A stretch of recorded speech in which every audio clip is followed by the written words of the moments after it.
네 애비가 죽든 말든 우리 이씨 집안이랑 무슨 상관이야. 이 천하의 몹쓸 거사.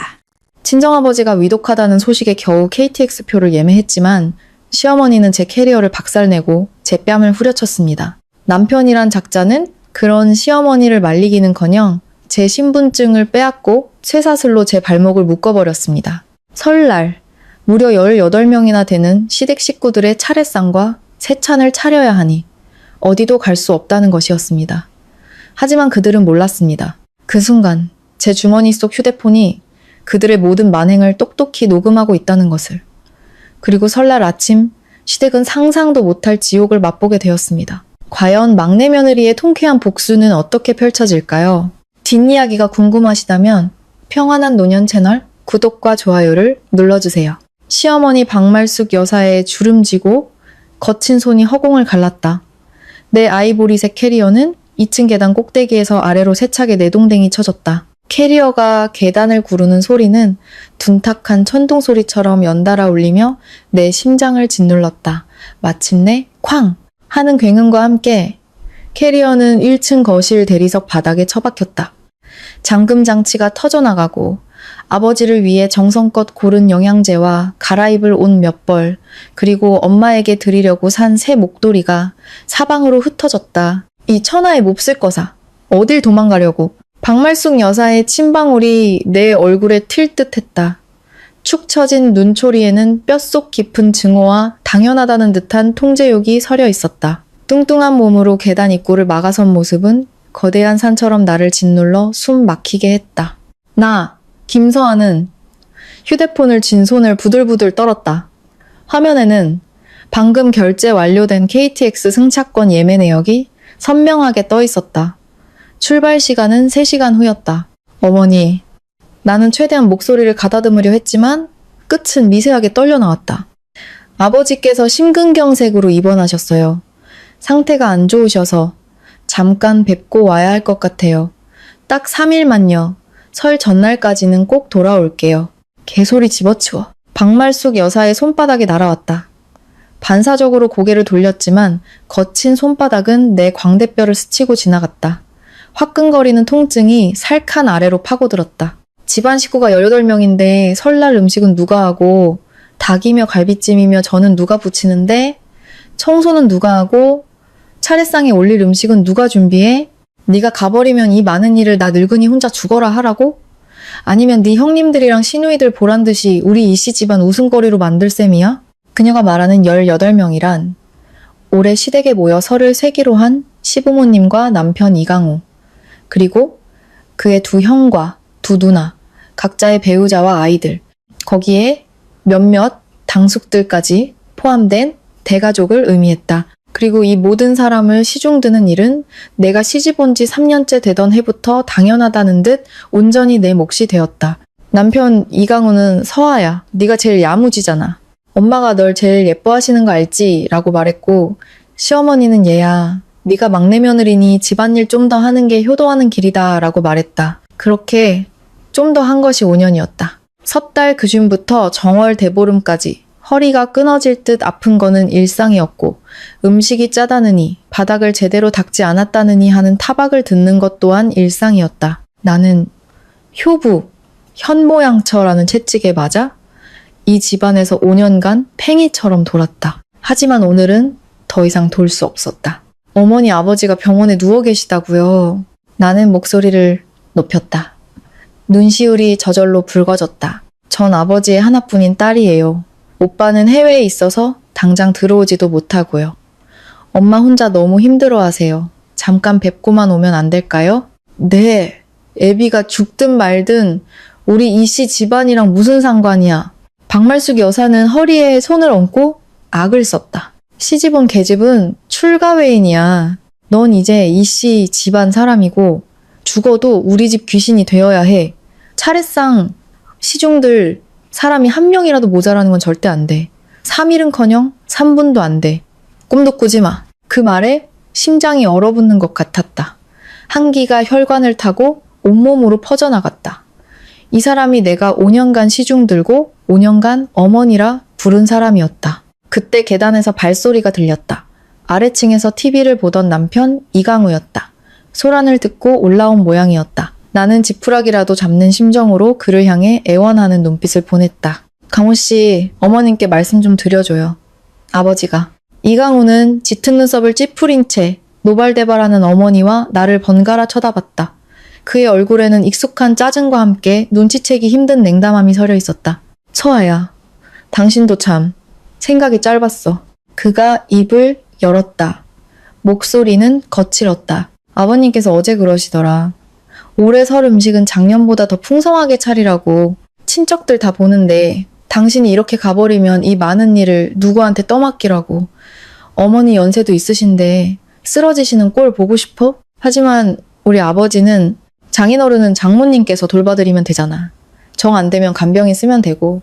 이강우는 저녁 메뉴를 정하듯 가볍게 내 말을 잘랐다. 돈 모자라면 내가 200만 원 붙여줄게. 설 세고 연휴 끝나면 같이 한번 다녀오면 되잖아. 됐지? 200만 원. 간병인. 설 세고. 나는 나와 7년을 함께 산 이 남자를 쳐다봤다. 연애 시절의 다정함, 신혼 초의 살뜰함은 어느새 생활의 고단함과 시댁이라는 소용돌이에 휘말려 흔적도 없이 사라져 있었다. 그는 더 이상 내가 아플 때 죽 한 그릇을 사주기 위해 온 동네를 헤매던 그 남자가 아니었다. 그는 어머니의 가장 든든한 조력자이자 나를 가둔 이 감옥의 녹슨 자물쇠였다. 안 돼요. 내 목소리가 들렸다.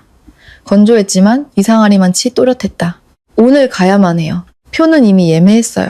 예매했다고? 이강우의 미간이 흉하게 구겨졌다. 그는 한 걸음 다가와 손을 내밀었다. 휴대폰 줘. 나는 반사적으로 휴대폰을 등 뒤로 숨겼다. 내놓으라고. 그가 버럭 소리를 지르며 거칠게 내 휴대폰을 낚아챘다. 그는 내 비밀번호를 항상 알고 있었다. 그는 익숙하게 구매 앱을 찾아 예매 내역을 확인하더니 나와 박말숙 여사가 보는 앞에서 차가운 얼굴로 몇 번 화면을 눌렀다. 취소했어. 그는 휴대폰을 내게 아무렇게나 던졌다. 화면에는 환불 신청 완료 페이지가 떠 있었다. 수수료는 당신이 알아서 해.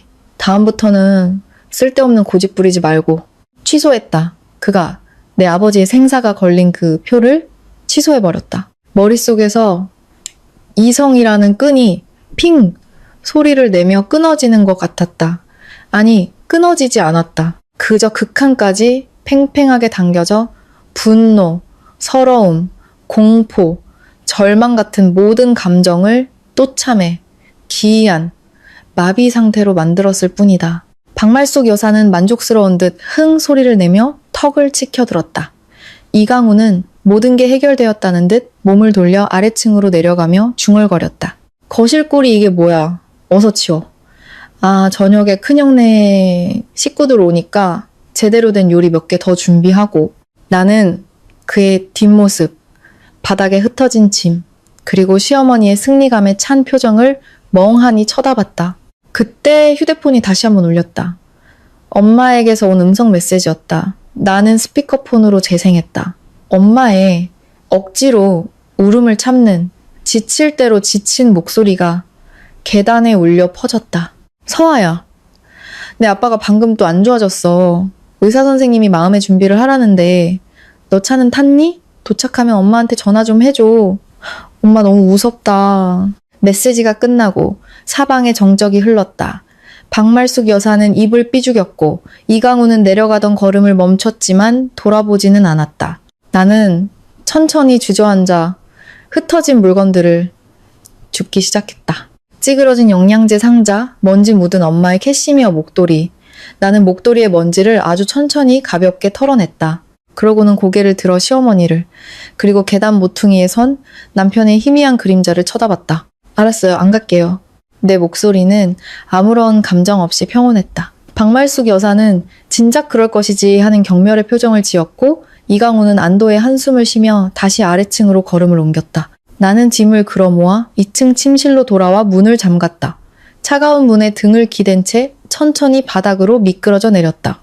뺨은 여전히 화끈거렸지만 마음에는 거대한 구멍이 뚫려 찬바람이 천하게 드나드는 것 같았다. 아니, 찬바람이 아니었다. 증오라는 이름의 독한 불길이 폐허 위에서 조용히 첫 불씨를 피워 올리고 있었다. 나는 휴대폰을 꺼냈다. 취소된 표를 보려는 게 아니었다. 녹음 앱을 열었다. 붉은 녹음 표시가 조용히 깜빡이고 있었다. 방금 계단에서 있었던 모든 일, 아버지께서 심근경색으로 입원하셨어요 라는 내 말부터 엄마의 음성 메시지가 재생되기까지의 모든 소리가 고스란히 담겨 있었다. 시어머니의 손찌검 소리, 내 애비가 죽든 말든 우리 이씨 집안이랑 무슨 상관이야 라는 악담, 그리고 이강우의 취소했어 라는 차가운 목소리까지. 나는 녹음 파일을 저장하고 클라우드에 백업했다. 그러고는 일어나 화장대 앞으로 갔다. 거울 속에는 왼쪽 뺨이 살짝 붉고 눈빛이 텅 빈 여자가 서 있었다. 김서아, 너 참 한심하다.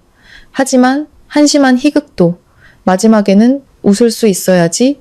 설날 차례상? 18명? 좋아. 나는 거울을 보며 아주 천천히 입꼬리를 당겨 기이하고 뻣뻣한, 거의 섬뜩하기까지 한 미소를 지었다. 기대해. 나는 저주처럼 혹은 약속처럼 나지막이 속삭였다. 침실에 머문 지 얼마 되지 않아 밖에서 시어머니의 날카로운 목소리가 들려왔다. 김서아, 방구석에서 알 났냐? 썩 내려와서 바닥이나 치워. 큰형님이랑 작은형님 오신 거 안 보여? 방에 처박혀서 누구 보란 듯이 콧대만 세우고 있어? 큰동서 최금자, 작은동서 윤미경은 이강우의 두 형수였다.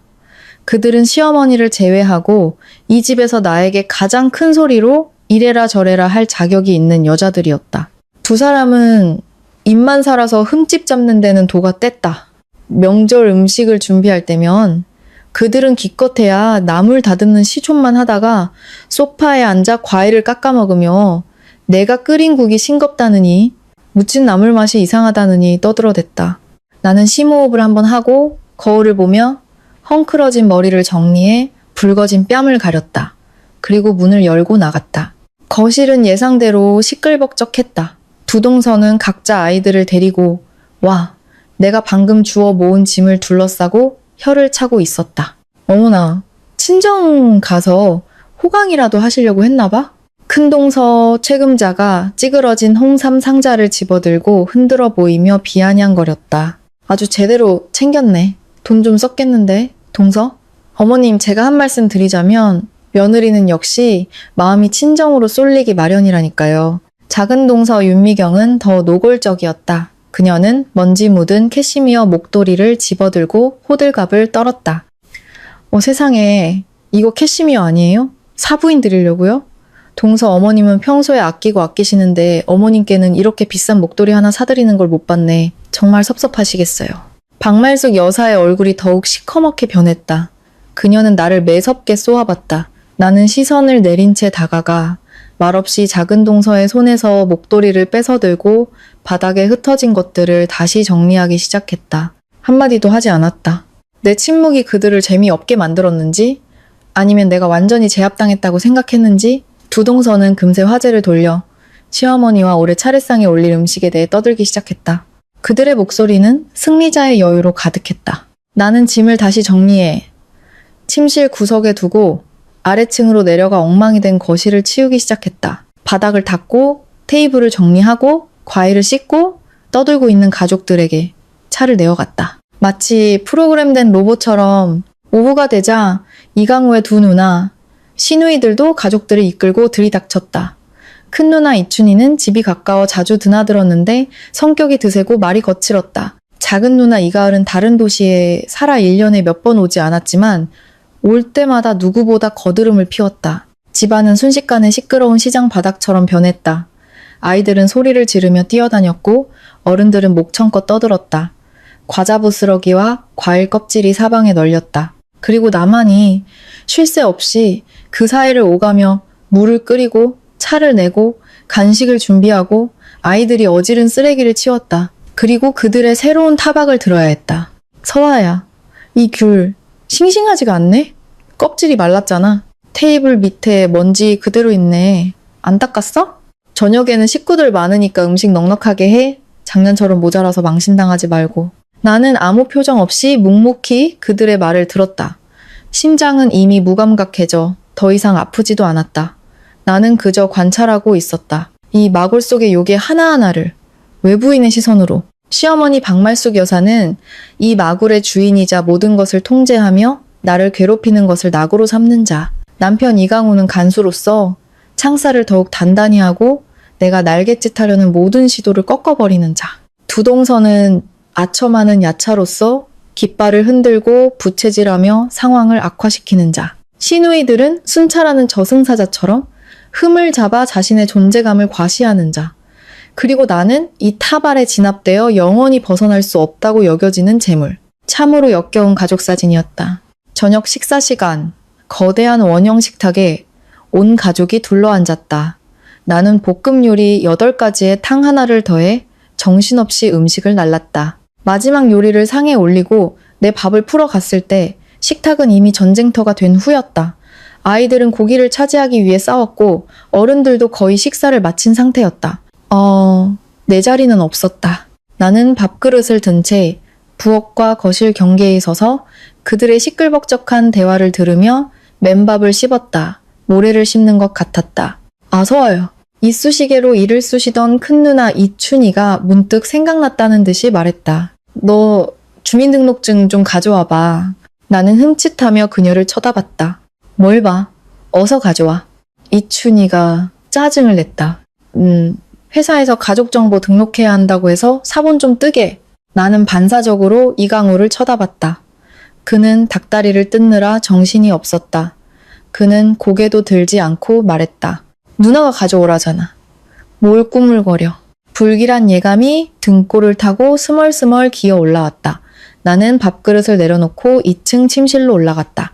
주민등록증은 항상 지갑 속에 있었다. 내가 주민등록증을 가지고 내려와 이춘희에게 건네자.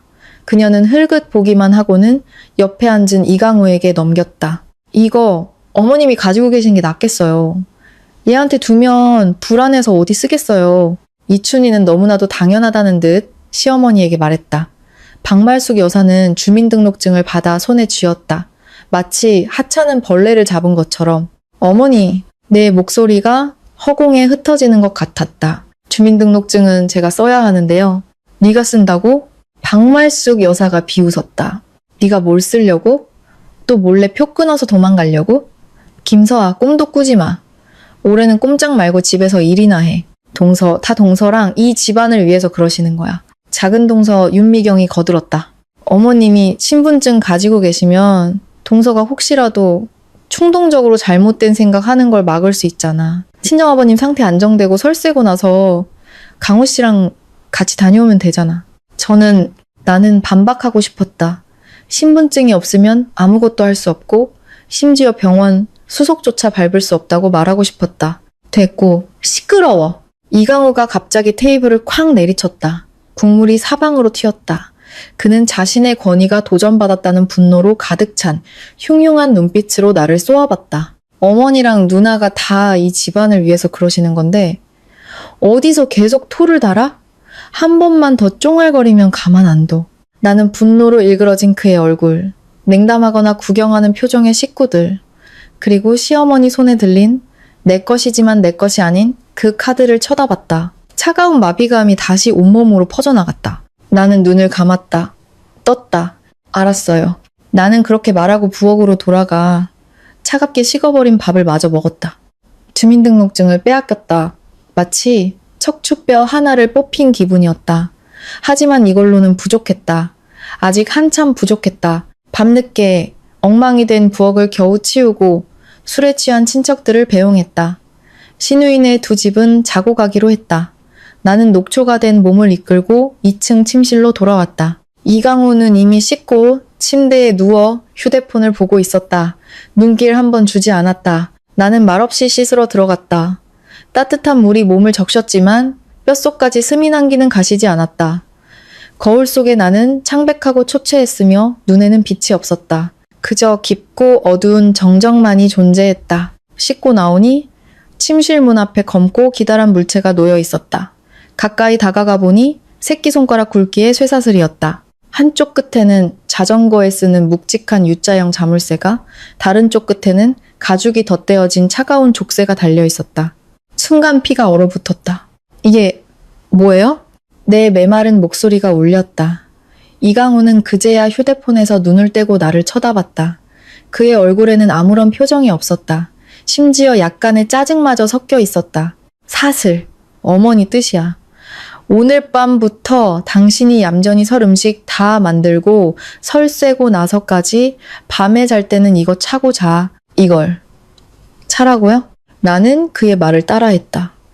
단어 하나하나가 목을 베는 칼날 같았다. 나를 묶어두겠다고요? 그럼 어떡해. 이강우는 휴대폰을 내려놓고 몸을 일으켰다. 그의 목소리는 소름 끼치도록 평온했다. 어머니랑 누나들이 불안해하잖아. 당신이 또 밤에 딴 생각 품고 몰래 도망갈까봐. 이거 차고 있으면 다들 안심할 거고 당신도 얌전해지겠지. 안심, 얌전. 나는 어두운 조명 아래 차갑게 빛나는 쇠사슬과 그 흉측한 족쇄를 쳐다봤다. 이건 사람을 대하는 태도가 아니었다. 이건 가축 혹은 죄수를 대하는 방식이었다. 이강우 씨. 나는 고개를 들어 그를 쳐다보며 또박또박 물었다. 내가 당신 아내예요. 아니면 당신이 키우는 개예요? 이강우는 내가 쓸데없는 소리를 한다는 듯이 미간을 찌푸렸다. 가짜는 소리 집어치워. 시키면 시키는 대로 해. 다 당신이 자초한 거 아니야? 멀쩡히 잘 지내다가 왜 친정 간다고 난리를 쳐서. 어서 해. 나 피곤해. 그는 일어나 족쇄를 들고 내게 다가왔다. 나는 반사적으로 뒷걸음질 쳤지만 등은 차가운 벽에 막혔다. 더 이상 물러설 곳이 없었다. 싫어. 싫어요. 공포가 마침내 마비를 뚫고 터져나왔다. 나는 떨기 시작했다. 네가 싫다고 안 할 줄 알아? 이강우가 내 발목을 낚아챘다. 그의 힘은 엄청났고 뼈가 으스러지는 듯 아팠다.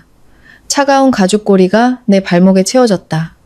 찰칵 족쇄가 잠기는 소리. 그는 쇠사슬을 끌고 침대 옆으로 가. U자형 자물쇠의 다른 쪽 끝을 묵직한 원목 침대 다리에 잠갔다. 쇠사슬은 길지 않았다. 내 활동 반경은 침대 옆에서 욕실 문 앞까지가 전부였다. 됐어. 자, 이강우는 모든 일을 마치고 아무렇지 않게 손을 털었다.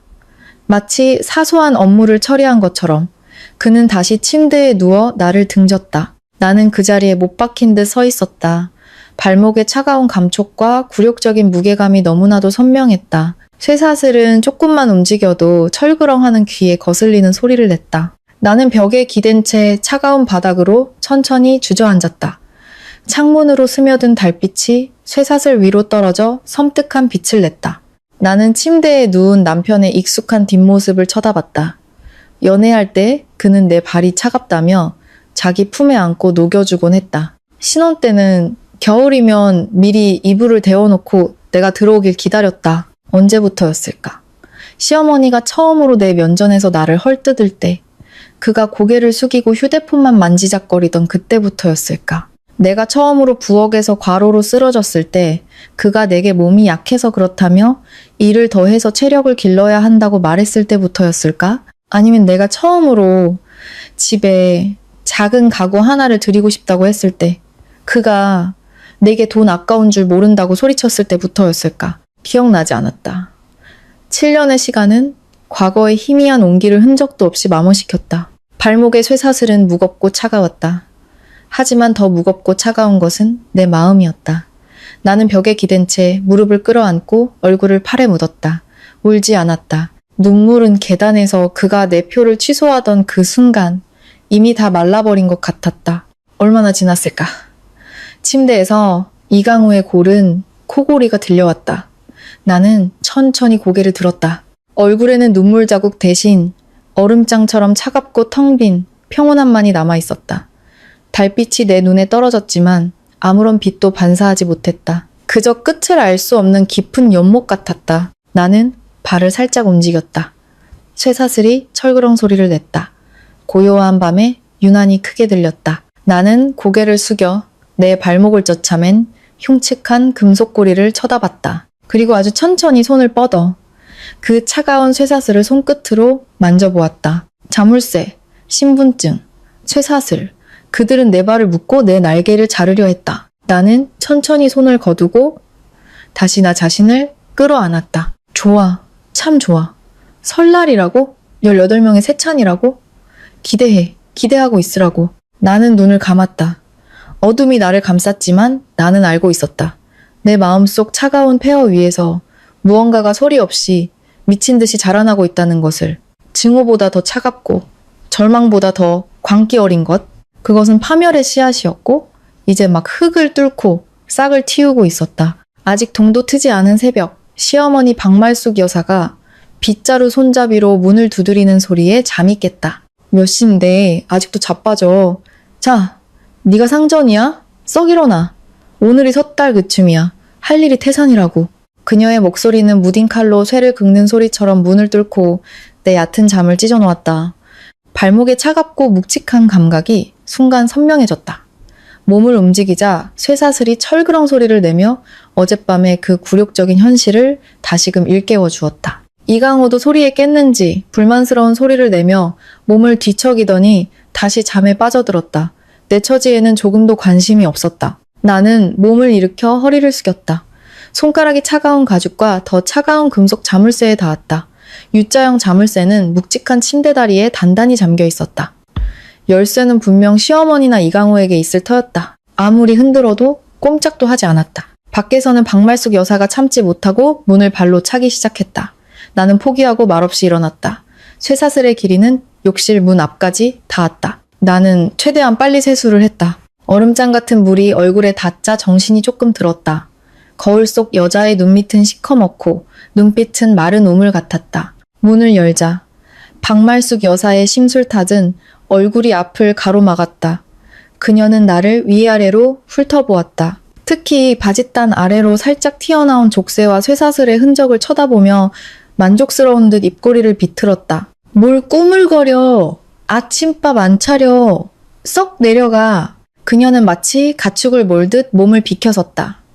나는 무거운 쇠사슬을 끌고 철그렁 소리를 내며 계단을 내려갔다. 쇠사슬이 바닥에 끌리는 소리는 고요한 아침 집안에서 유난히 귀에 거슬렸고 굴욕적이었다. 두 동서도 이미 일어나 식탁에 앉아 아침밥을 기다리고 있었다. 내 발목에 쇠사슬을 본 두 사람은 의미심장한 눈빛을 교환하며 비웃었다. 어머, 동서. 그 새 발찌 참 독특하네. 큰 동서 책임자가 입을 가리고 킥킥거렸다. 어머님도 다 이 집안을 위해서 그러시는 거야. 작은 동서 윤미경은 가식적으로 한숨을 쉬었다. 그냥 얌전히 말 좀 듣지 왜 어머님 속을 썩여서 이 꼴을 당해? 나는 그들을 무시하고 부엌으로 들어갔다. 쇠사슬 때문에 움직임이 불편했지만 나는 이미 이 좁은 공간에서 효율적으로 일하는데 익숙했다. 쌀을 씻어 죽을 끓이고 찐빵을 찌고 반찬을 썰었다. 내가 움직일 때마다 쇠사슬은 단조롭고 둔탁한 소리를 냈다. 마치 이 굴욕적인 1인극의 배경음악처럼. 아침상이 차려졌지만 아무도 수고했다는 말 한마디 하지 않았다. 그들은 당연하다는 듯 죽이 묵다느니 찐빵이 너무 크다느니 타박하며 밥을 먹었다. 나는 부엌문 앞에 서서 그들이 식사를 마치길 기다렸다가 뒷정리를 했다. 그리고 진짜 지옥이 시작되었다.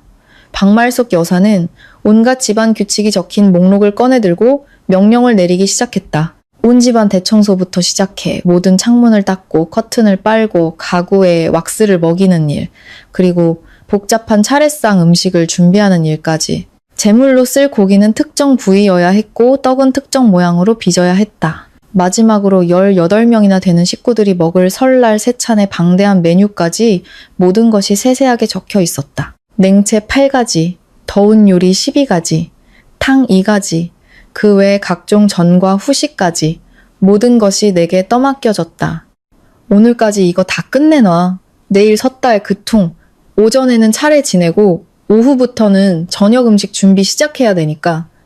하나라도 잘못되면 친척들 앞에서 망신당하는 거야. 그때는 네 껍질을 벗겨버릴 줄 알아. 박말숙 여사는 허리에 손을 얹고 악을 썼다. 나는 말없이 목록을 받아들었다. 빽빽한 글씨를 보며 아무 말도 하지 않았다. 발목의 쇠사슬은 무거웠지만 내 마음은 그보다 더 무거웠다. 너무 무거워서 오히려 기이할 정도로 평온해졌다. 나는 일을 시작했다. 창문을 닦을 때는 쇠사슬 때문에 의자에 올라가기가 힘들었다. 최대한 자세를 바꿔 조금씩 여러 번 오르내리며 닦았다. 물은 얼음장 같았고 창틈으로 들어오는 바람은 칼날처럼 얼굴을 스쳤다. 거실에서는 시어머니와 두 동서가 난로를 쬐며 과자를 먹고 TV 드라마를 보며 깔깔거렸다. 저 며느리는 내가 약이야. 저렇게 다 잡아야 한다니까? 박말숙 여사의 목소리가 똑똑히 들려왔다. 맞아요, 어머님. 어머님처럼 딱 기강을 잡아야죠. 큰 동서가 맞장구를 쳤다. 나는 얼어붙은 손으로 힘껏 유리를 닦았다. 유리에는 내 흐릿한 모습과 거실의 화기애애한 풍경이 함께 비쳤다. 쇠사슬에 묶인 채 일하는 이 노예만 없다면 참으로 단란한 그림이었을 것이다. 커튼 빨래는 더 고역이었다. 무거운 커튼을 뜯어내 물에 담그고 손으로 비벼 빤 뒤 다시 걸어야 했다. 쇠사슬이 몇 번이나 발에 걸려 넘어질 뻔했다. 아무도 도와주지 않았다. 이강호는 아침 일찍 나가버렸다. 형제들과 설 선물을 사러 간다 했지만 사실은 편하게 놀러 나간 것이었다. 두 시누이의 남편들도 와서 남자들은 거실 한쪽에서 화투를 쳤다. 담배 연기가 자욱한 가운데 고함 소리가 오갔다. 오직 나만이 차가운 베란다에서 두꺼운 커튼을 비벼 빨았다. 손가락은 물에 불어 허옇게 변하고 감각이 없어졌다. 점심에는 내가 급히 차린 간단한 밥을 먹으며 맛이 없다고 타박했고 나는 찬밥에 반찬 몇 개를 급히 입에 우겨넣고 다시 일에 매달렸다. 차례상에 올릴 통닭, 통생선, 돼지고기 수육은 미리 손질해야 했다. 닭은 모양을 잡고 생선은 비늘을 남기고 고기는 네모 반듯하게 썰어야 했다. 나는 시어머니의 까다로운 요구에 맞춰 하나하나 손질했다. 날카로운 칼이 닭껍질과 생선살을 가를 때 내 마음속 얼어붙은 호수에도 무언가가 소리 없이 금을 긋는 것 같았다. 설날 음식을 준비하는 것은 거대한 전쟁이었다.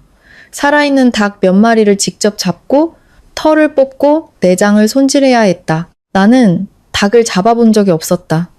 시어머니는 칼과 닭을 내 앞에 던지며 이것도 못해? 라고 윽박질렀다. 그녀는 능숙하게 닭 한 마리의 목을 땄다. 피가 사방으로 튀었고 몇 방울은 내 얼굴에도 튀었다. 따뜻하고 비릿했다. 나는 무표정하게 피를 닦아내고 칼을 받아들었다. 그녀가 한 것처럼 손 안에서 버둥거리는 닭의 목을 잡았다. 나는 눈을 감고 칼을 내리쳤다. 닭의 목에서 뜨거운 피가 뿜어져 나와 내 손등과 앞치마를 적셨다. 첫 마리는 손이 심하게 떨렸다. 두 번째는 조금 나아졌다. 세 번째가 되자 나는 작은 몸에서 생명이 빠져나가는 것을 평온하게 지켜볼 수 있었다. 그리고 능숙하게 끓는 물에 데쳐 털을 뽑고 배를 갈랐다. 생선 비늘을 긁고 내장을 제거할 때 생선 꼬리가 도마 위에서 미약하게 파닥거렸다. 돼지곱창과 막창을 씻을 때는 역한 냄새에 구역질이 났다. 나는 이 모든 것을 기계적으로 해냈다. 쇠사슬이 축축한 바닥을 끌며 철그렁 소리를 냈다. 손은 피와 비늘, 내장으로 범벅이 되었다. 차가운 물이 손가락에 상처를 파고들어 아팠지만 그 아픔은 발목의 족쇄나 마음의 황량함에 비하면 아무것도 아니었다. 내 뇌는 두 개로 나뉜 것 같았다. 하나는 채를 썰고 고기를 다지고 양념을 재는 등 정확하게 명령을 수행했다. 다른 하나는 공중에 떠서 가축처럼 묶여 기계처럼 일하는 이 여자를 그리고 거실의 웃음소리와 타박소리를 냉담하게 내려다보고 있었다. 소아야, 수육은 껍질부터 지져야지 몇 번을 말해야 알아들어. 동서, 이 만두 배듭이 안 예쁘잖아. 다시 빚어. 바닥에 물 떨어졌잖아. 누가 미끄러지면 어쩌려고. 빨리 닦아. 시어머니의 호통, 동서들의 지적, 시누이의 타박이 쏟아졌다.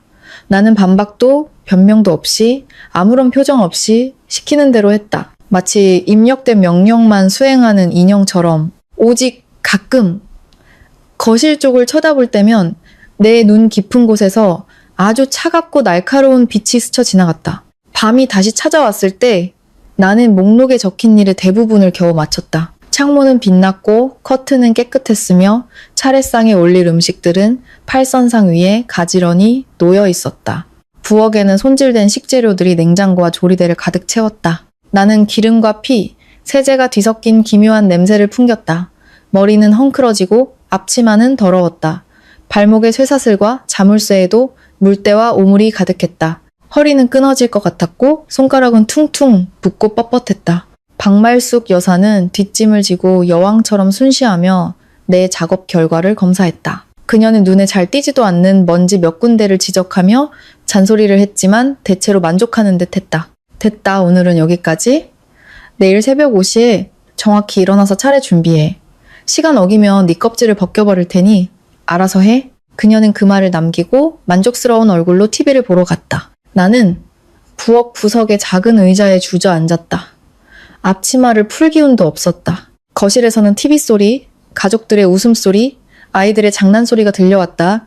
따뜻한 조명, 풍성한 음식, 단란한 기쁨. 그 모든 것이 나와는 상관없었다. 나는 쇠사슬에 묶여 이 세상의 빛과 온기로부터 격리되었다. 차갑고 기름진 비린내. 나는 어두운 구석에 갇혔다. 나는 퉁퉁 붓고 상처투성이인 내 손을 내려다봤다. 그리고 시선은 천천히 내 발목을 쫓아맨 차가운 쇠사슬로 향했다. 쇠사슬은 부엌의 어두운 조명 아래 둔탁한 굴복의 빛을 냈다. 하지만 나는 굴복하지 않았다. 나는 그저 축적하고 있었다. 모든 피로와 굴욕, 모든 뼛속 시린 징후를. 나는 그것들을 마치 불씨를 보존하듯 마음 가장 깊고 어두운 곳에 조심스럽게 모아두었다. 그리고 나는 천천히 손을 들어 더러운 손가락으로 목에 걸린 스웨터 안에 숨겨진 작고 눈에 띄지 않는 은색 펜던트를 만졌다. 펜던트 안은 비어 있었다. 남편을 포함해 아무도 이 펜던트 안에 무엇이 숨겨져 있는지 몰랐다. 작년 아버지 생신 때 받은 선물이었다. 돌려서 열 수 있는 작은 속 빈 펜던트.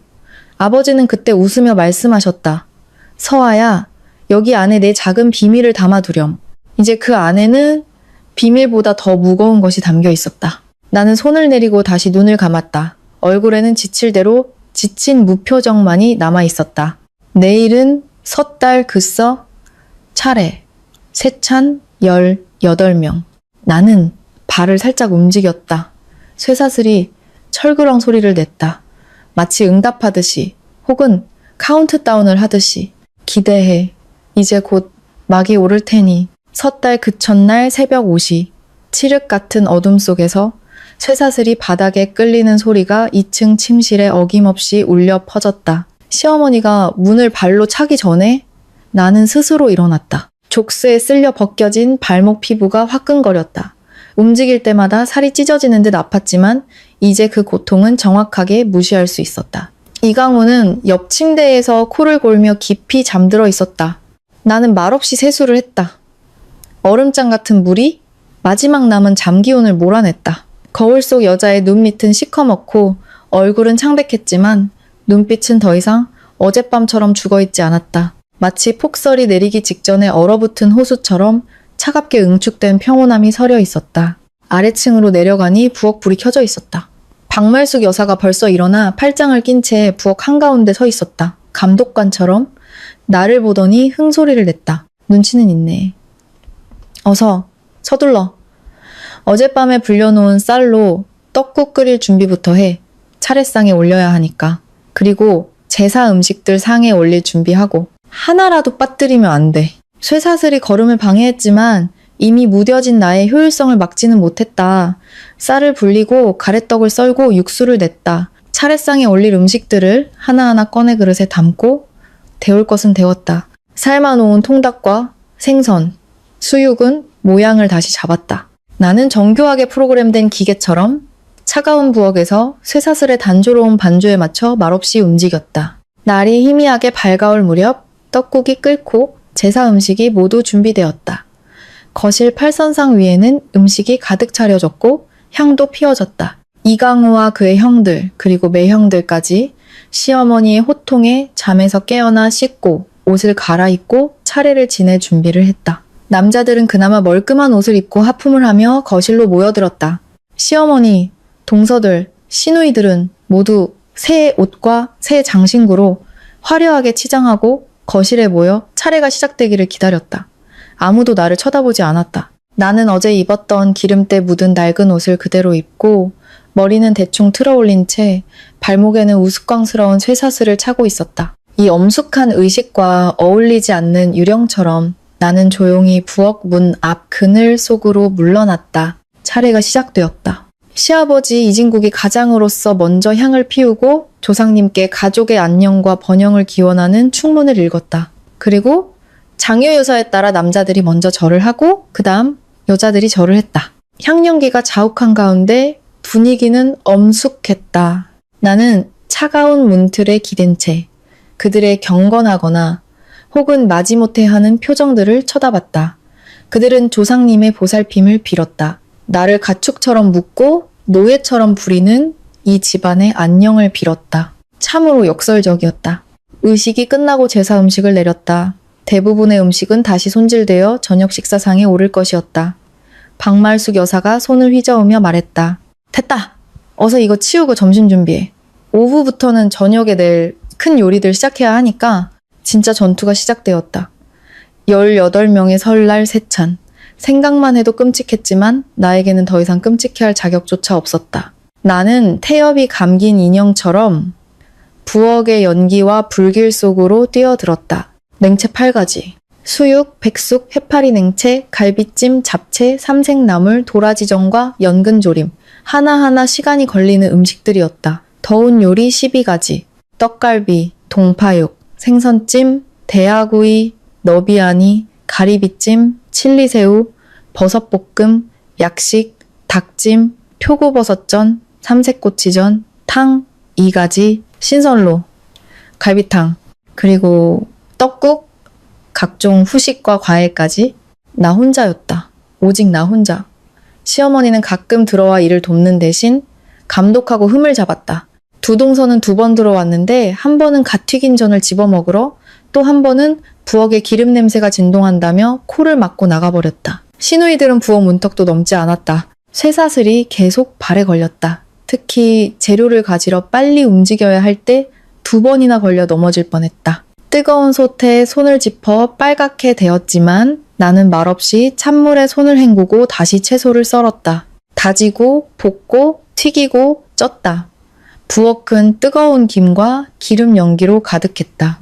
이마의 땀이 눈으로 흘러들어 따가웠다. 앞치마는 땀에 젖어 몸에 달라붙었고 손의 상처는 땀과 기름, 양념에 절여져 쓰라렸다. 하지만 나는 피곤하지도 아프지도 않았다.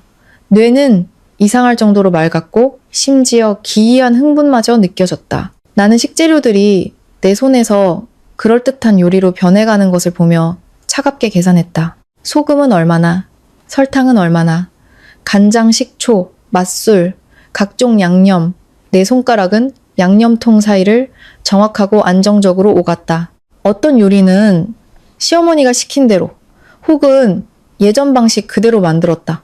하지만 어떤 요리에는 아주 미세하고 눈치채기 힘든 조작을 가했다. 가장 입맛이 까다롭고 트집 잡기 좋아하는 큰 매형의 양념장에는 그가 가장 싫어한다고 공언했던 겨자요를 아주 조금 더 넣었다.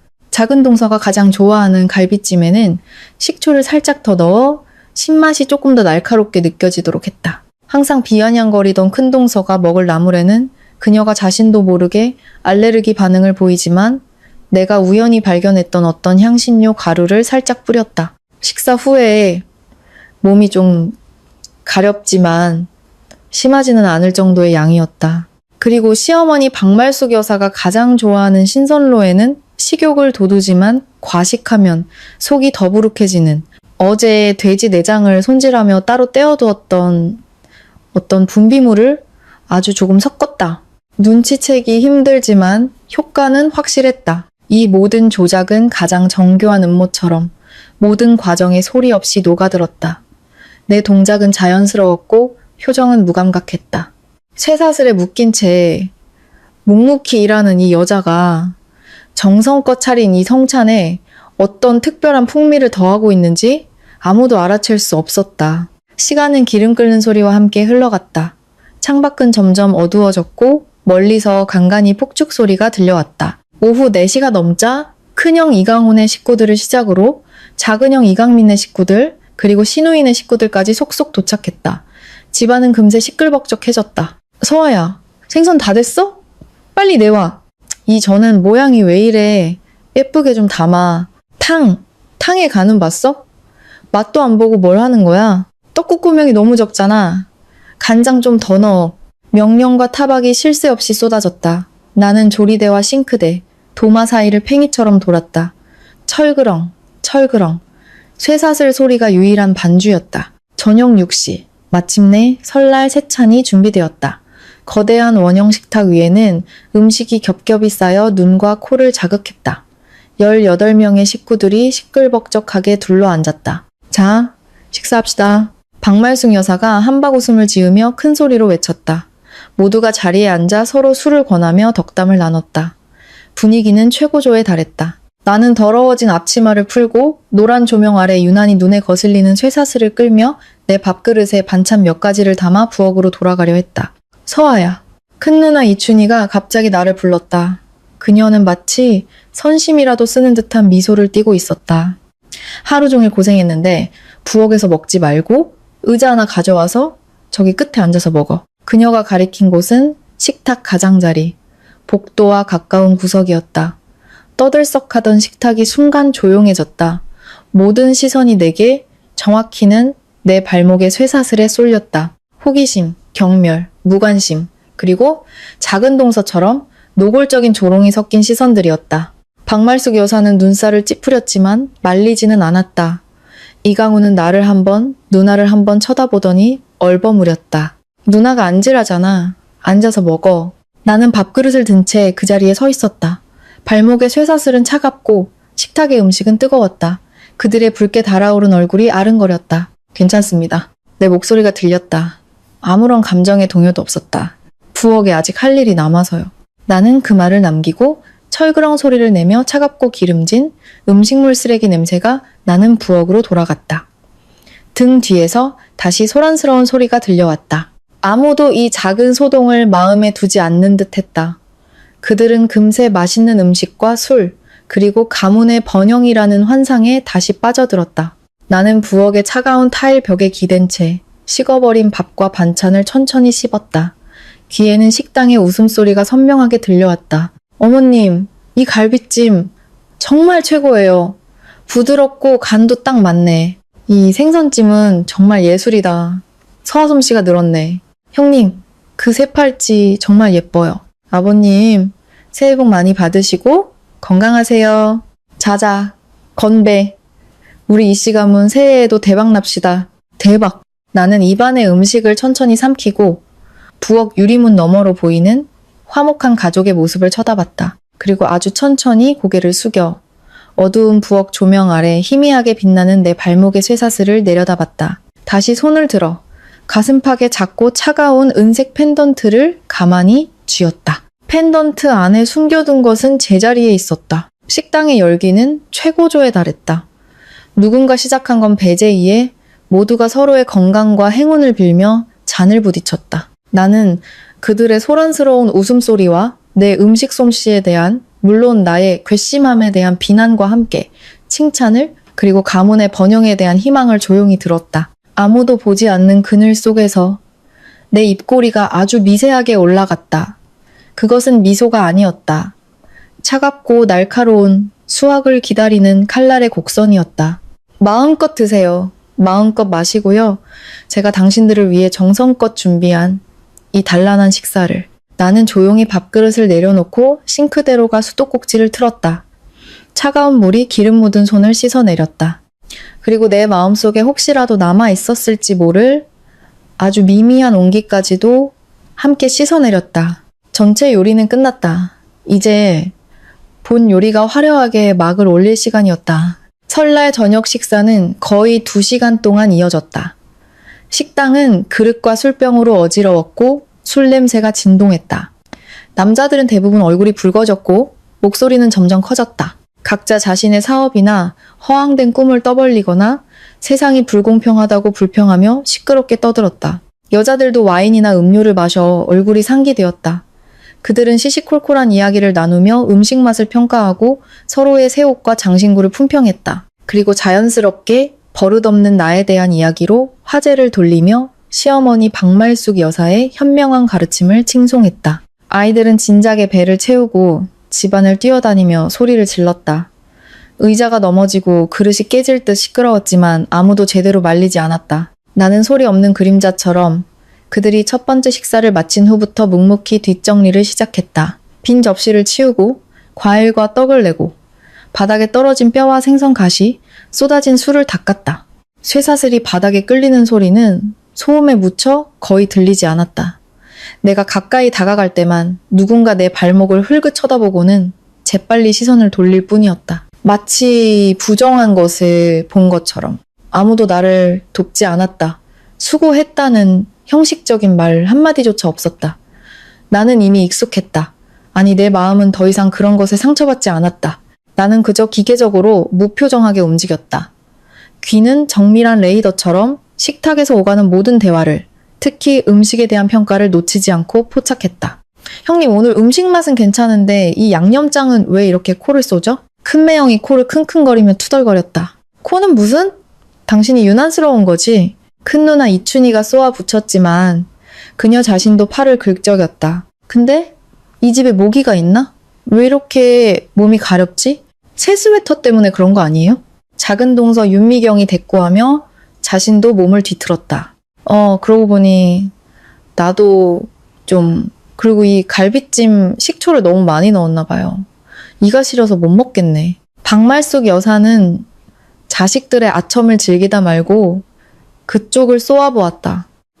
주는 대로 먹지 말이 많아. 서아가 하루 종일 고생해서 이만큼 차렸는데 고마운 줄도 모르고 그 말은 나를 위하는 척 했지만 실은 나의 고생과 그들의 불평을 부각시켜 시어머니로서의 공정함을 과시하려는 속셈이었다. 맞아요. 어머님 말씀이 맞아요. 동서 수고했어요. 음식 맛있어요. 사람들이 서둘러 맞장구를 쳤다. 이강우도 술에 취해 혀가 꼬인 채로 큰형에게 자랑했다. 형님, 제가 뭘 했어요? 여자는. 이렇게 기강을 잡아야 한다니깐요. 보세요, 얼마나 얌전하고 일도 잘하잖아요.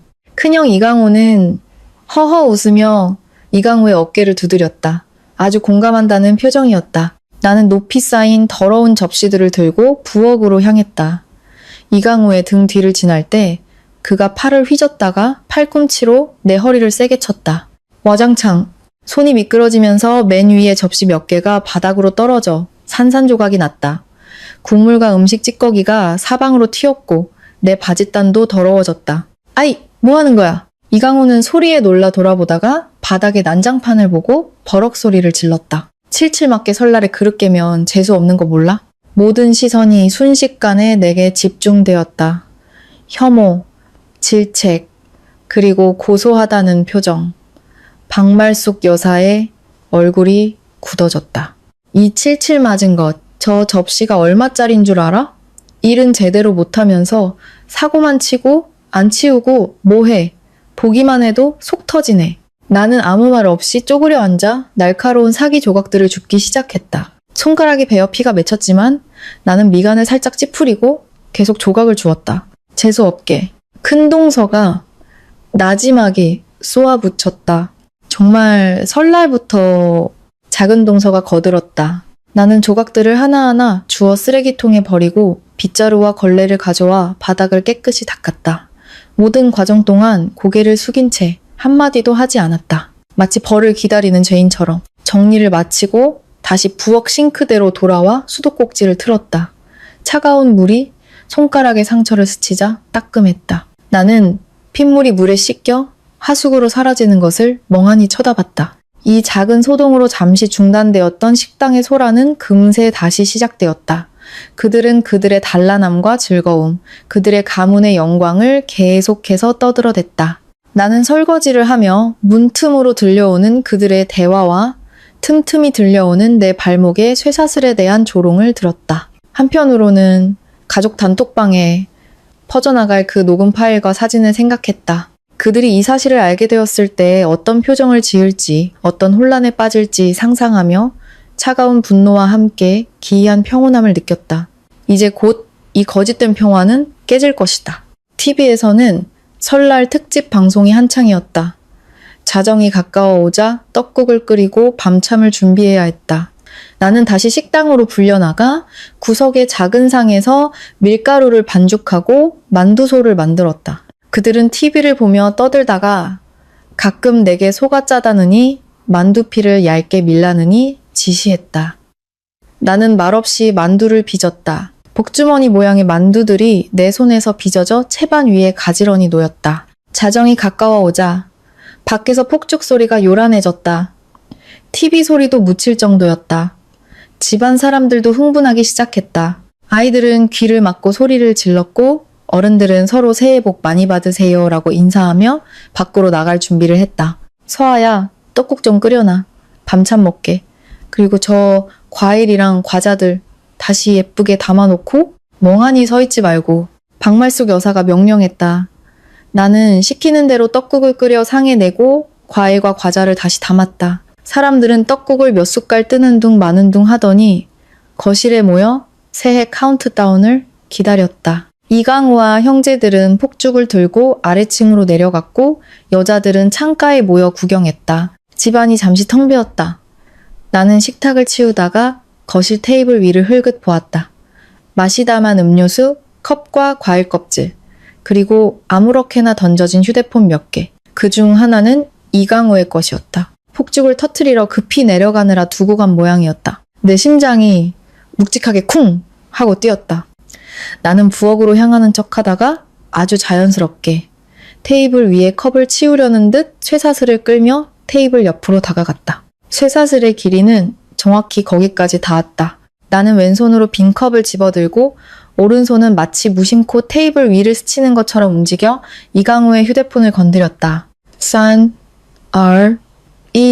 새해 복 많이 받으세요. TV에서 자정을 알리는 종소리가 울리고 밖에서는 거대한 폭죽이 밤하늘을 수놓았다. 귀가 먹먹할 정도의 굉음 속에서 나는 오른손 엄지손가락으로 휴대폰의 지문인식 센서를 가볍게 눌렀다. 딸깍하는 작은 잠금 해제 소리는 소음에 묻혀버렸다. 나는 지난 몇 년간 이강우가 내 앞에서 거리낌 없이 휴대폰 잠금을 푸는 것을 수없이 보아왔다.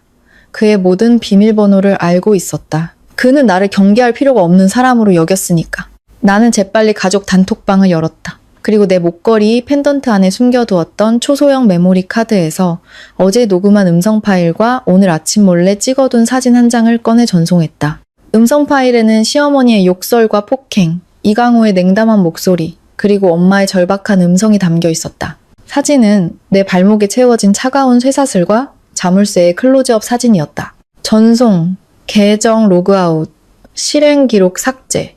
모든 과정은 15초도 채 걸리지 않았다. 나는 아무 일 없었다는 듯 빈 컵을 들고 부엌으로 돌아와 싱크대에 넣고 수도꼭지를 틀었다. 차가운 물이 내 손가락의 미세한 떨림을 씻어내렸다. 밖에서는 폭죽놀이가 끝나고 사람들이 웃으며 돌아왔다. 이강우는 테이블 위에 휴대폰을 집어 아무 생각 없이 주머니에 넣고 자신이 터뜨린 폭죽이 가장 컸다고 자랑했다. 아무도 눈치채지 못했다. 나는 부엌의 그늘 속에서 창밖의 마지막 불꽃을 보며 아주 희미하게 차갑게 미소 지었다.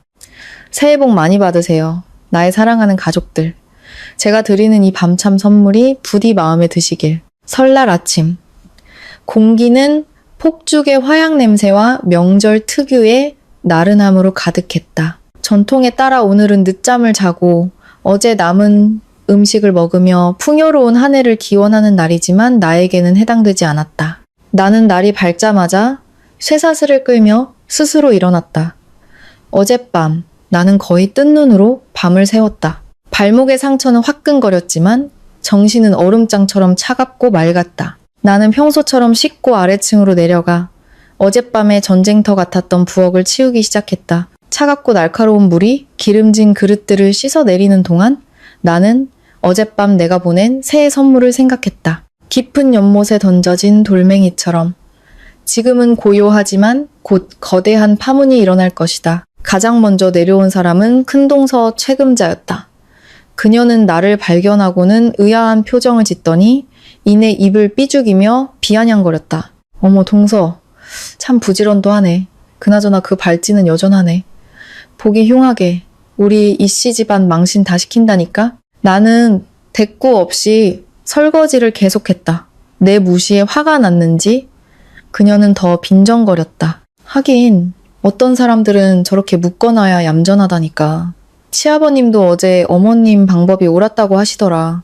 형님, 내가 갑자기 입을 열었다. 내 목소리는 아무런 감정이 없었지만 그녀의 말을 끊기에는 충분했다. 그녀는 내가 대꾸할 줄 몰랐다는 듯 놀란 표정을 지었다. 나는 물을 잠그고 손을 닦으며 그녀를 향해 돌아섰다. 내 눈빛은 깊이를 알 수 없는 우물처럼 고요했다. 물은 저기 끓여놨어요. 어머니께서 아침에 흰죽 드시고 싶다고 하셨는데 금방 끓일게요. 혹시 괜찮으시면 저쪽 식탁 좀 닦아주시겠어요? 곧 식구들 내려올 시간이라서요. 내 평온한 말투에 최금자는 오히려 당황한 듯했다. 그녀는 내가 왜? 라고 쏘아붙이려다 내 눈빛을 보고는 입을 다물었다. 그 눈빛은 너무 고요해서 오히려 섬뜩했다. 아, 나는 애들 옷 입혀야 해서. 최금자는 어색하게 변명하며 서둘러 자리를 떴다. 나는 그녀의 뒷모습을 보며 아주 희미하게 미소 지었다.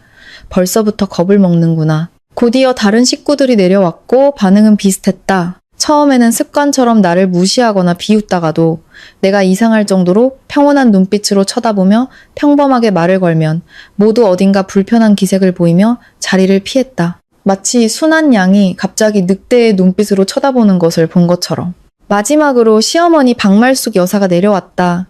그녀는 부엌에 차려진 아침상을 보고 만족스러운 표정을 지으며 식사를 시작했다. 모든 것이 평소와 다름없는 아침처럼 보였다. 단지 공기 중에 미묘하고 팽팽한 긴장감이 흐르고 있었다. 아침 식사가 끝날 무렵 휴대폰을 보던 시아버지 이진국이 갑자기 허 하는 소리를 냈다. 그의 표정이 점점 굳어졌다. 당신들, 누가 우리 가족 단톡방에 이상한 걸 올렸어. 이상한 거요? 아무것도 없는데요, 아버님. 아들들이 의아해하며 휴대폰을 확인했다. 사진이랑 글 말고 그 파일, 음성 파일이랑 사진. 이진국의 목소리가 날카로워졌다. 그 순간 이강우의 손가락이 멈췄다. 그의 얼굴이 하얗게 질렸다. 동시에 큰동서 최금자의 휴대폰이 탁 소리를 내며 테이블 위로 떨어졌다. 그녀는 새파랗게 질린 얼굴로 시어머니와 나를 번갈아 쳐다보며 말을 더듬었다. 이게 누가 이런 짓을 한 거야? 큰 누나 이춘희가 비명을 질렀다. 다른 사람들도 그제야 문제의 파일을 확인하고는 경악을 금치 못했다. 박말숙 여사는 불길한 예감에 이진국의 휴대폰을 빼앗아 들었다. 그리고 자신의 목소리가 휴대폰 스피커를 통해 흘러나오기 시작했을 때 식당은 물을 끼얹은 듯 조용해졌다. 네, 애비가 죽든 말든 우리 이씨 집안이랑 무슨 상관이야. 넌 이제 이씨 집안 사람이고 죽어도 우리 집 귀신이 되어야 해. 자신의 악독하고 저속한 목소리가 울려 퍼지고 이어서 이강우의 취소했어 라는 냉담한 목소리, 그리고 내 엄마의 절박한 음성 메시지가 흘러나왔다. 마지막으로 내 발목에 채워진 쇠사슬과 자물쇠를 찍은 클로즈업 사진이 화면을 채웠다. 붉게 쓸리고 피가 맺힌 피부까지 선명하게 찍힌 사진이었다. 쿵! 마치 거대한 망치가 모두의 머리를 내리친 것 같았다. 박말숙 여사는 휴대폰을 든 손을 사시나무 떨듯 떨었고 얼굴에서 핏기가 완전히 가셨다. 이강우는 의자가 넘어가는 소리와 함께 벌떡 일어났다. 그의 얼굴은 분노와 공포로 흉측하게 일그러져 있었다. 다른 식구들은 모두 그 자리에 얼어붙었다. 자신들의 추악한 민낯이 모든 친척에게 공개되었다는 사실에 그들은 경악과 수치심, 그리고 분노에 휩싸였다. 누가 이런 짓을. 마침내 정신을 차린 박말숙 여사가 짐승처럼 울부짖으며 나를 손가락질했다. 너지, 이 천하의 몹쓸 것. 네가 감히 이런 짓을 해? 이 집안을 망하게 하려고 작정했어? 모든 시선이 내게 꽂혔다. 분노, 경멸, 공포가 뒤섞인 시선들. 나는 그 시선들을 정면으로 받으며 천천히 숟가락을 내려놓았다. 그리고 고개를 들어 불타는 듯한 시어머니의 눈을, 이성을 잃은 남편의 눈을, 그리고 경악에 빠진 모든 식구들의 눈을 차례로 마주 보았다. 내 얼굴에는 그들이 예상했을 법한 두려움이나 당황, 분노 같은 감정은 없었다. 오직 폭풍전야의 바다처럼 깊고 고요한 평온함만이 존재했다. 그리고 나는 입을 열었다. 목소리는 작았지만 그 어떤 고함보다도 날카롭게 모두의 귀에 파고들었다. 어머니, 무슨 말씀이세요? 무슨 음성 파일, 무슨 사진이요? 나는 고개를 살짝 갸웃하며 순진무구한 혼란에 빠진 표정을 지었다. 제 휴대폰은 어제 어머님께서 가져가셨잖아요. 잊으셨어요? 식당 안은 죽음과 같은 정적이 흘렀다. 오직 박말숙 여사의 거친 숨소리만이 들려왔다. 내 순진한 질문 한마디는 폭발 직전의 화산에 쏟아부은 얼음물과 같았다. 치익 소리를 내며 분노는 길을 잃었고 그 자리에는 차가운 의심과 불안만이 남았다. 모든 시선이 다시 박말숙 여사에게로 향했다. 그 눈빛에는 더 이상 단순한 분노가 아닌 의심과 경계, 그리고 미묘한 거리감이 섞여 있었다. 맞다. 내 휴대폰은 어제 모두가 보는 앞에서 시어머니에게 빼앗겼다. 그렇다면 저 파일들은 대체 누가? 어떻게? 시어머니가 스스로? 남편 이강호가? 아니면 이 자리에 있는 다른 누군가? 헛소리 마. 박말숙 여사가 길길이 날뛰었다. 내년이 아니고서야 누가 이런 짓을 해. 이 집안을 망하게 하려는 수작이잖아. 어머니, 전 정말 아무것도 몰라요. 나는 눈시울을 붉히며 억울한 표정을 지었다. 전 어제 하루 종일 일만 했고 그 후로는 묶여 있었잖아요. 나는 내 발목을 흘긋 쳐다보며 말을 흐렸다. 내 행동이 의미하는 바를 깨달은 사람들의 얼굴이 굳어졌다. 닥쳐. 이강호가 마침내 폭발하며 내게 달려들었다. 네가 내 휴대폰 훔쳤지? 언제 찍고 녹음한 거야 말해. 그가 내 멱살을 잡으려 했지만 나는 몸을 살짝 비켜 피했다. 내 저항에 더욱 격분한 그가 손을 치켜들었다. 강호야, 시아버지 이진국이 버럭 소리를 질렀다. 이 이상 망신당하고 싶으냐? 이강호의 손이 허공에서 멈췄다. 그는 믿을 수 없다는 표정으로 아버지를 쳐다봤다. 아버지, 이 여자가 우리를 함정에 빠뜨렸다고요. 증거가 있느냐? 이진국의 날카로운 시선이 나를 향했다. 그는 내 얼굴에서 어떤 틈이라도 찾아내려는 듯 나를 쏘아봤지만 나는 그저 슬프고 억울한 표정을 지을 뿐이었다. 이강호는 내 발목에 쇠사슬을 가리키며 소리쳤다. 증거는 이거죠. 이 여자가 도망가려고 해서. 그는 말을 잇지 못했다. 아내를 쇠사슬로 묶었다는 사실이 모든 친척에게 알려진 지금 그 어떤 변명도 통하지 않는다는 것을 깨달은 것이다. 나는 눈물이 그렁그렁한 눈으로 그들을 쳐다보며 말했다. 이 쇠사슬이 제가 묶여 있었다는 증거는 되지만 제가 그 파일들을 만들고 유포했다는 증거가 될 수는 없잖아요. 강호 씨 휴대폰은 어젯밤 자정에 거실 테이블 위에 있었어요. 그때 모두가 밖에 있었고 거실에는 아이들 뿐이었죠. 뭐? 우리 애가 그랬다는 거야? 큰동서가 기겁하며 소리쳤다.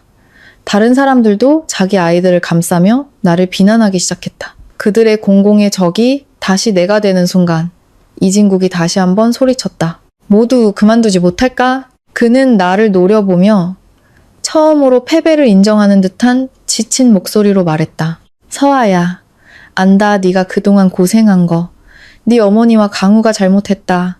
그러니 그 파일들 어서 지워다오. 그러면 강우더러 사과시키고 이 족쇄도 풀어주마. 설세고 친정에도 보내주고 앞으로 집안일도 줄여주마. 어떠냐? 그의 제안은 달콤했지만 이미 늦었다. 어제의 김서아는 죽었다. 쇠사슬이 발목에 감기는 순간 나는 그를 보며 차갑게 미소 지었다. 아버님, 그 파일들을 누가 올렸는지가 지금 중요할까요? 지금쯤이면 온 친척들이 다 봤을 텐데요. 그분들이 이게 정말 아이의 실수라고 믿을까요? 아니면 이게 바로 우리 이씨 집안의 진짜 모습이라고 믿을까요? 시어머니에게 뺨 맞고 남편에게 쇠사슬로 묶여 아픈 아버지를 보러 가지도 못하는 며느리의 이야기라고요. 식당 안은 다시 정적이 흘렀다. 그 누구도 감히 내 말에 반박하지 못했다. 내가 던진 말은 그들이 가장 소중히 여기는 가문의 체면이라는 허상을 산산조각 냈기 때문이다. 이진국은 마침내 이 모든 것을 되돌릴 수 없다는 것을 깨달았다. 돈을 죽어라. 그가 잿빛 얼굴로 이를 악물고 말했다. 마침내 그들의 패배였다. 당신, 대체 원하는 게 뭐야? 박말숙 여사가 마지막 남은 힘을 쥐어짜내게 악을 썼다. 그 목소리에는 분노보다 공포가 더 크게 서려 있었다. 나는 잠시 창밖을 바라보다 천천히 그들을 향해 돌아섰다. 내 목소리는 아주 차분하고 조용했다. 첫째, 나는 손가락 하나를 폈다. 네, 쇠사슬 열쇠, 제 주민등록증, 그리고 제 휴대폰. 지금 당장 돌려주세요. 이진국이 고개를 까딱이자 박말숙 여사는 부들부들 떨며 품속에서 열쇠와 주민등록증을 꺼내 바닥에 던졌다. 이강호도 책상 위에 내 휴대폰을 쾅 소리가 나게 내려놓았다. 둘째, 나는 손가락 2개를 폈다. 아버지 병원비 5천만 원. 지금 당장 제 통장으로 입금하세요. 뭐? 미쳤어. 그들이 기겁하며 소리쳤지만 나는 조용히 말을 이었다. 결혼할 때 가져온 예단비 2천만 원, 지난 5년간 무급으로 일한 대가, 그리고 어제 당신들이 제게 준 정신적, 육체적 피해에 대한 최소한의 보상금입니다. 물론 안 주셔도 돼요. 그럼 잠시 후에 친척들과 이웃들과 그리고 혹시 이 일에 관심을 가질지 모를 경찰분들께 제 발목에 이 재미있는 쇠사슬에 대해 뭐라고 설명해야 할지 좀 막막해지겠지만요. 경찰이라는 단어에 그들의 얼굴이 사색이 되었다. 불법 감금, 가정폭력, 그것은 더 이상 집안일이 아니었다. 죽어라. 이진국이 잿빛 얼굴로 이를 악물고 다시 말했다. 그는 이 돈을 주지 않으면 이 며느리가 정말로 모든 것을 끝장낼 것이라는 것을 알았다. 이강우는 떨리는 손으로 휴대폰을 조작해 내 통장으로 5천만 원을 이체했다. 띵동. 내 휴대폰에서 입금 알림이 울렸다. 셋째. 나는 그들을 쳐다보며 바닥에 떨어진 열쇠를 가리켰다. 주워서 이 자물쇠 풀어주세요. 나는 시어머니 박말숙 여사를 똑바로 쳐다봤다. 그녀를 며느리 발치에 꿀리는 것. 그것은 그녀의 마지막 남은 자존심까지 짓밟는 일이었다. 박말숙 여사는 온몸을 떨며 거부하려 했지만 이진국의 살기 어린 눈빛에 결국 무너져 내렸다. 그녀는 비틀거리며 다가와 떨리는 손으로 열쇠를 주어 내 앞에 무너지듯 주저앉았다. 그리고 오열하며 몇 번의 시도 끝에 찰칵 소리와 함께 내 발목에 자물쇠를 풀었다. 20시간 넘게 나를 옥죄던 차가운 쇠고리가 풀려나는 순간 나는 5년간의 지옥에서 해방되었다. 나는 바닥에 주저앉아 통곡하는 시어머니를 내려다보지 않았다. 그저 자유로워진 발목을 천천히 움직여볼 뿐이었다. 그리고 바닥에 주민등록증과 책상 위에 휴대폰을 집어들었다. 나는 마지막으로 지옥이 되어버린 그들의 단란한 식탁을 둘러보았다. 그리고 아무 말 없이 뒤도 돌아보지 않고 그 집을 걸어 나왔다. 문 밖은 설날 아침에 차갑고 신선한 공기로 가득했다. 햇살은 희미했지만 분명히 비치고 있었다. 나는 심호흡을 한번 하고 그 모든 오물과 위선을 문 뒤로 가둔 채 새로운 세상으로 첫 발을 내디뎠다.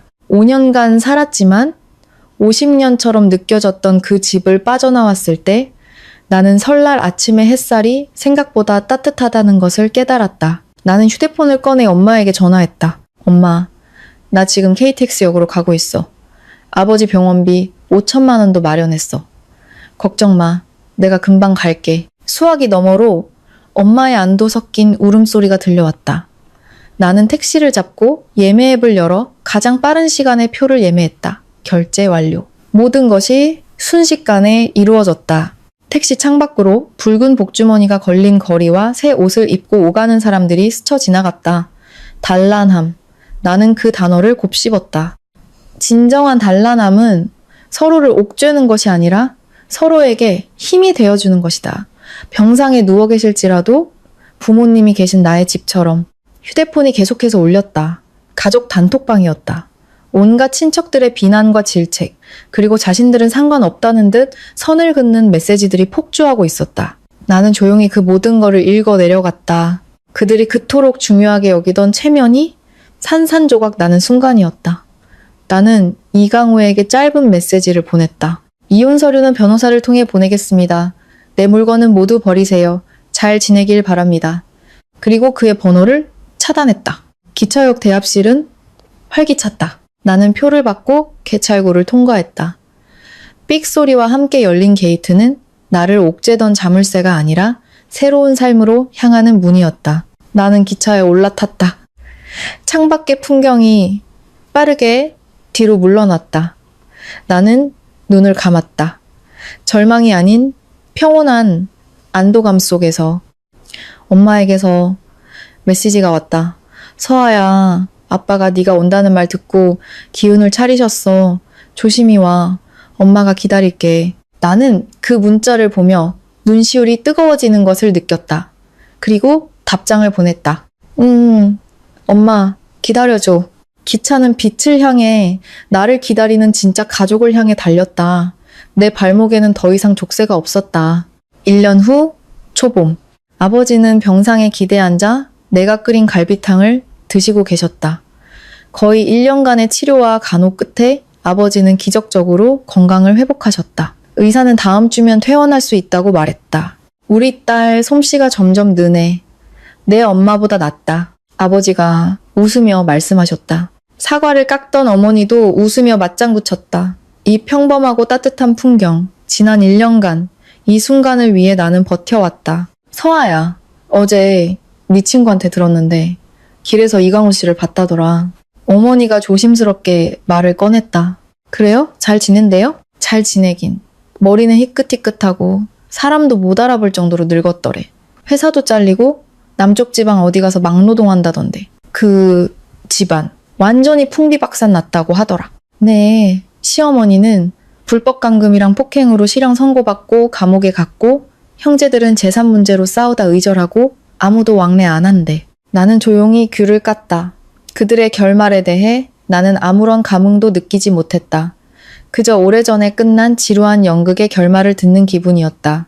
그 사람들 얘기는 이제 그만해요. 나는 웃으며 화제를 돌렸다. 아버지 퇴원하시면 우리 다 같이 꽃시장이나 갈까요? 베란다에 예쁜 봄꽃 좀 들여놓게요. 그래, 그러자. 우리 딸이 이제 집안의 가장이네, 가장. 부모님은 활짝 웃으셨다. 그때 휴대폰으로 문자 한 통이 도착했다. 무료 법률 상담소의 변호사였다. 김서아님, 신청하신 이혼 소송의 최종 판결문이 오늘 도착했습니다. 이혼이 성립되었으며 재산 분할 예단비, 반환 및 위자료 포함 또한 김서아님의 청구가 모두 인용되었습니다. 새로운 삶의 시작을 축하드립니다. 나는 조용히 문자를 삭제했다. 창밖을 내다봤다. 차가운 겨울은 가고 따스한 햇살 아래 새싹이 돋아나고 있었다. 아이들이 웃으며 뛰어놀고 사람들의 표정에는 생기가 넘쳤다. 나는 병원 아래 작은 정원 벤치에 앉아 햇살을 받았다.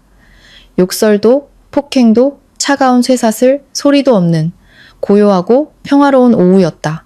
나는 주머니에서 이제는 텅 빈 은색 펜던트를 꺼내 손바닥에 쥐었다. 햇살에 따뜻해진 펜던트. 그 안의 증오는 사라지고 이제 새로운 것을 담을 차례였다. 용기, 희망, 그리고 이 따스한 봄 햇살 같은 것들을. 나는 눈을 감았다. 길고 추웠던 겨울은 끝났다. 족쇄는 풀렸고 이제 나의 진짜 봄이 시작되고 있었다.